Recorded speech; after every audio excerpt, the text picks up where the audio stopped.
Hello, and welcome to Budget Commander. On this channel, we'll discuss Magic the Gathering topics with a focus on playing Commander on a budget. We'll cover things like deck building, top cards, deck techs, and more. Let's get started. Hey friends, today we have a Gargos Vicious Watcher deck tech for you. This is a budget deck tech, specifically 1DH, meaning all the cards in the deck are $1 or under, with the exception of the commander, who can be up to $5. As of the day of recording, the total cost of this deck was just under $37. Cards were price checked using mtgstocks.com. Just know that the price point you see them at in this video might be different from what they're at when you are seeing this video today, in that prices go up and down based on the desire that they have in the market. So anyhow, Gargos is a 6 to cast 8/7 with Vigilance. He likes Hydras in that he makes all Hydras cost 4 generic less, and he reads, whenever a creature you control becomes the target of a spell, Gargos Vicious Watcher fights up to one target creature you don't control. So most people, I think, go with a Hydra theme, but we went with auras. We're trying to cast lots of auras that we can bring back from the graveyard or return to our hand and get multiple triggers off of, so that Gargos gets to fight a bunch of times and hopefully keep the board relatively clear that way. So as always, we're going to start out by talking about accelerants. These are the cards that get us access to extra mana so that we can get into our game plan a little bit early. I kind of already told you our game plan. We love being able to knock players out with commander damage. If we get a couple of auras on Gargos, he'll be able to probably get people out within two attacks. He has Vigilance, so he can stay back to block, which is nice. But if not, we can also get other Hydras and other bigs out to get the job done. Then we're going to talk about cards that interfere with our opponent's game plan. Looks like not a lot here because we're relying pretty heavily on Gargos. We have quite a few ways to make him hexproof or shrouded, so he won't be able to get removed. Also, cards that essentially prevent him from dying in that they have totem armor, which we'll talk about in a little bit.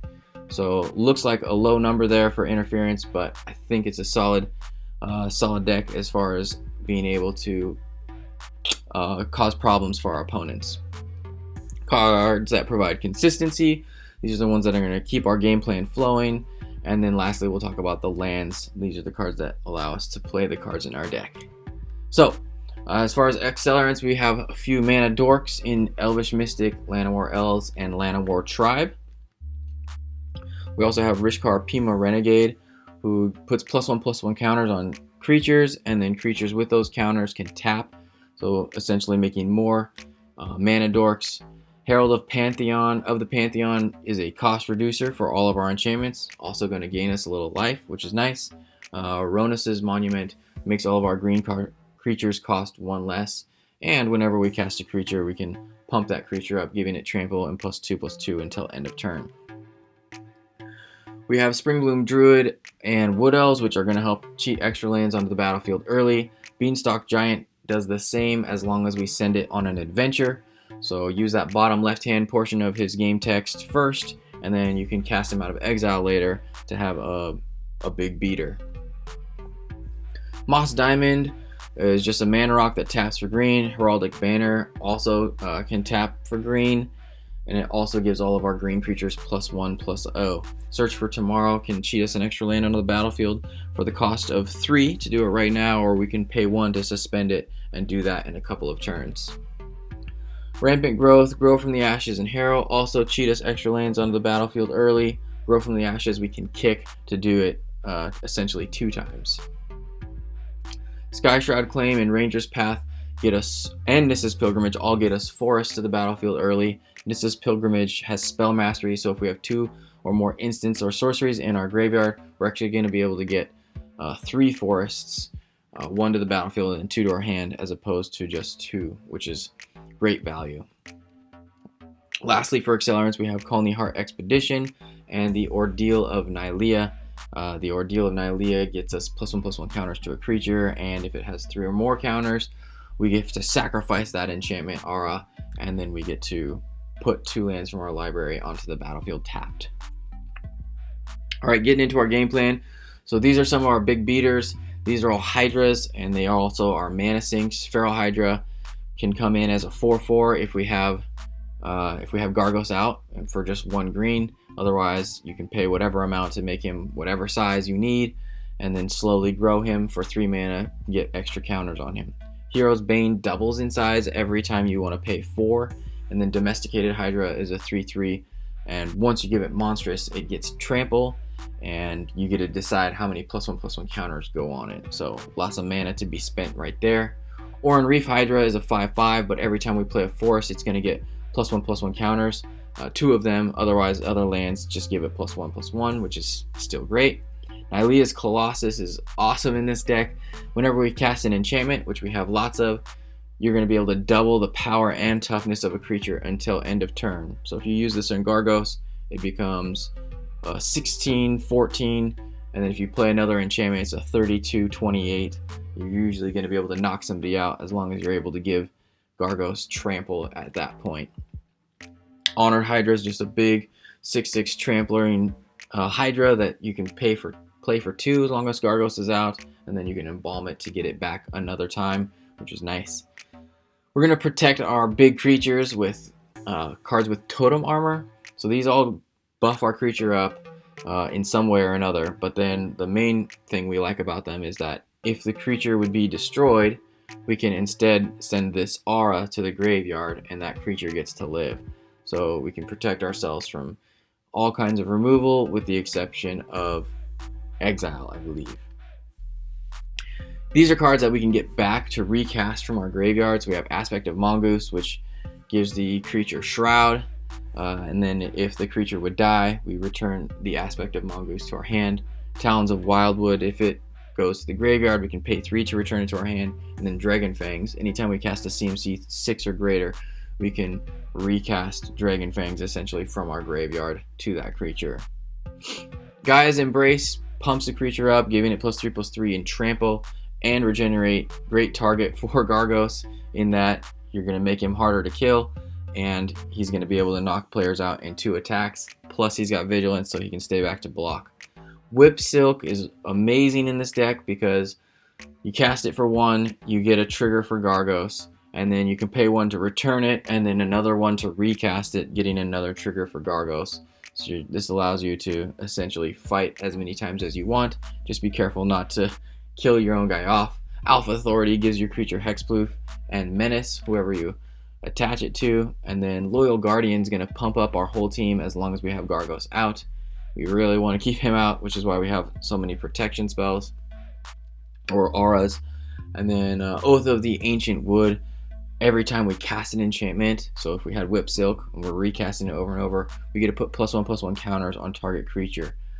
Evolution Sage gives us a proliferate trigger every time we play a land, so lots of ways to get our +1/+1 counters count up higher, continue growing our creatures. Overrun and End Raise Forerunners give us an evasion of sort in that it gives our creatures trample and a pump until end of turn. Canopy Cover also gives us evasion in that it makes whichever creature it's attached to unblockable except by flyers or creatures with reach, and it also gives that creature hexproof. So another way that we can protect Gargos or any other one of our important creatures. Ways that we're going to interfere with our opponent's game plan: we have Foe Razor Regent. This one is going to come in and we can make it fight any mid to small size creature, and then at the end of turn, if that creature fought, so the Foe Razor Regent in this case is going to get +2 +1/+1 counters. So this is essentially a 6/7 if we use it in the right situation, and then it's going to continue to grow Gargos as long as Gargos is out. The Nessian Wilds Ravager is essentially a removal spell for anything with 6 toughness or less, as long as we're able to use our opponents to allow us not to tribute the Nessian Wilds Ravager. But otherwise it comes in and it's a 12/12 beater, which is great as well. Acidic Slime gets rid of artifacts, enchantments, or lands, and then Reclamation Sage gets rid of artifacts and enchantments. Cards that provide consistency. So we have Season of Growth. Anytime a creature enters the battlefield under our control, we get a Scry 1, which helps smooth out our draws. But then anytime we cast a spell that targets our creature, so any of those enchantments that we're using, we're going to draw a card. With all those abilities to recast stuff from the graveyard, we should be able to continue keep our draws up. Eidolon of Blossom draws us a card anytime we play an enchantment, and then Elemental Bond draws us a card anytime we play a creature with power 3 or greater. Colossal Majesty draws us a card at the beginning of our upkeep if we control a creature with power 4 or greater. Drum Hunter does it at the beginning of our end step if we control a creature with power 5 or greater, and we can also use it to ramp us a little bit. And then Snake Umbra is another one of those totem armor auras, and if we deal damage with the creature that has this aura, we get to draw a card, which is great.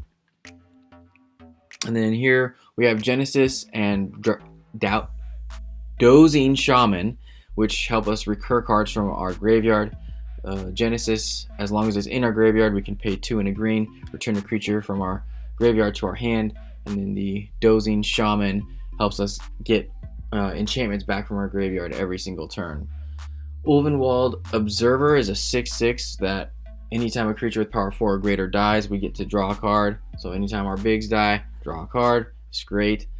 And then we have a few sorceries that help us draw cards. Shamanic Revelation draws us a card and gains us life based on the number of bigs we have. Hunter's Prowess is going to pump a creature up and then draw us a bunch of cards as long as that creature deals combat damage to a player. And then Harmonize, just a solid draw 3 card spell. Lastly, under consistency, I put Genesis Hydra. This one doesn't always help us out in that it doesn't always get a hit. But when we cast it, we get to choose how much we're paying for X. Hopefully Gargos is out, so it's getting +4 to whatever we decide. And then we're going to reveal the top X cards of our library and put a non-land permanent with converted mana cost X or less from among them onto the battlefield. So usually we're going to get a hit, but not always. This just helps give us a little tempo and put us ahead of our opponents. For lands, we have Blighted Woodland, Myriad Landscape, which help to ramp us up a little bit. Tranquil Thicket, which we can cycle to draw a card, or if not, and we want that land, we can just play it. It enters tapped, but it is going to give us a green. We also have Rogue's Passage, which gives us that much needed unblockable if we're playing one of those annoying token decks. And Oran Reef the Vastwood, which helps put +1/+1 counters on our creatures. And then Mosswort Bridge, which essentially draws us a card in that when we play it, we get to look at the top 4 cards of our library, pick our favorite one and exile it. And then as long as we have 10 or more power, we can use Mosswort Bridge to cast that exiled card. Lastly, we have 34 basics, 34 forests, and then we're playing Tectonic Edge, which is great removal for our opponent's lands. It helps us destroy any non-basic lands that are causing us problems.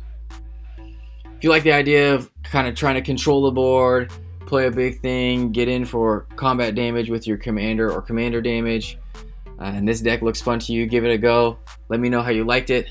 Otherwise, let me know which deck you'd like to see next. As you can see, here's the average CMC was 3.56, so pretty middle of the road. And there's the curve as well, which is not too bad and keeps you playing cards all the time, which is nice. Hopefully you enjoy this deck as much as I have. Anyhow, hope you enjoyed this video. Have a great rest of your day. Peace. Thanks for watching. If you liked the video, you should like the video. You can subscribe by hitting the icon in the top left. YouTube thinks you'll like the video on the top right.